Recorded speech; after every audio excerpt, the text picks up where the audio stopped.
రకంగా తెలుగుదేశం పార్టీకి వీళ్ళే పచ్చ చొక్కాలు వేసుకొని పనిచేశారు అని చెప్పడానికి సాక్షాత్తు ఇక్కడ డిఐజీ అదే పనిగా పులివెందులకు వచ్చి కూర్చున్నాడు. ఆయన నేను రాత్రి నుంచే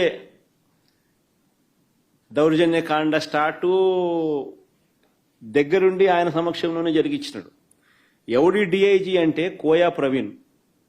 ఎవడి కోయా ప్రవీణ్ అంటే టీడీపీ మాజీ ఎంపీ గరికపాటి రామ్మోహన్ రావు గారి సమీప బంధువు, వరుసకు అల్లుడవుతాడు. తెలుగుదేశం పార్టీకి సంబంధించిన వాళ్ళ రాజ్యసభ వాళ్ళ ఎంపీ గరికపాటి రామ్మోహన్ రావు గారి సమీప బంధువు వరుసకు అల్లుడవుతాడు. ఆయన ఆయన ఆధ్వర్యంలో ఎన్నికలు జరుగుతూ ఉన్నాయి. పచ్చ చొక్కా వేసుకున్న డిఐజీ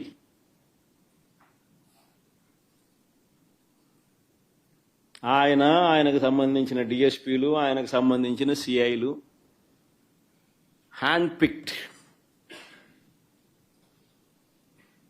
పిక్డ్. ప్రతి ఆఫీసర్ అక్కడ ఎవడు ఉండాలా,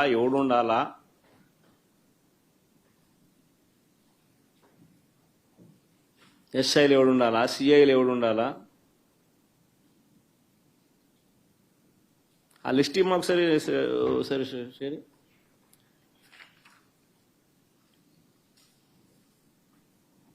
చంద్రబాబు నాయుడు పరిపాలనలో అసలు పోలీసులు ఎవరైనా చంద్రబాబు నాయుడు మాట వినకపోతే పరిస్థితి ఏమిటో తెలుసా? డీజీ స్థాయిలో ఉన్న అధికారులు సైతం జైళ్ల పాలు. PSR Anjaneyulu jail. దళిత వర్గానికి చెందిన డీజీ స్థాయి అధికారి సునీల్ కుమార్ అరెస్టెడ్. మరో additional DG Sanjay arrested. DIG Vishal Gunni arrested, case booked. BC వర్గానికి చెందిన ఐజీ కాంతిలాల్ రాణా కేసెస్. ఇంకా తదితరులు ఎంతో మంది సస్పెండెడ్, హెరాస్డ్, అరెస్టెడ్ కేటగిరీలో. మరెందరో ఎస్పీల మీద తప్పుడు కేసులు పెట్టి విచారణ పేరుతో వేధిస్తా ఉన్నారు. వీరు కాక 4 నాన్ క్యాడర్ ఎస్పీలు, ఒక కమాండెంట్ స్థాయి అధికారి, 22 మంది అడిషనల్ ఎస్పీలు, 55 మంది డిఎస్పీలకు పోస్టింగులు లేవు. మరో 6 డిఎస్పీలు, 3 అడిషనల్ కమాండెంట్లు, 2 అసిస్టెంట్ కమాండెంట్లు కూడా హెడ్ క్వార్టర్స్లో రిపోర్టింగ్ చేయిస్తున్నారు. 8 మంది డిఎస్పీలను సస్పెండ్ చేశారు.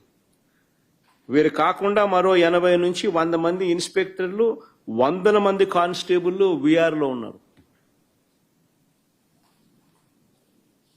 అంటే లిటరల్గా ఆయనకు సంబంధించిన ఆఫీసర్లు, ఆయనకు సంబంధించిన పోలీసులను తీసుకొస్తున్నారు. వాళ్ళకు కావలసిన పనులు చేయిస్తూ ఉన్నారు.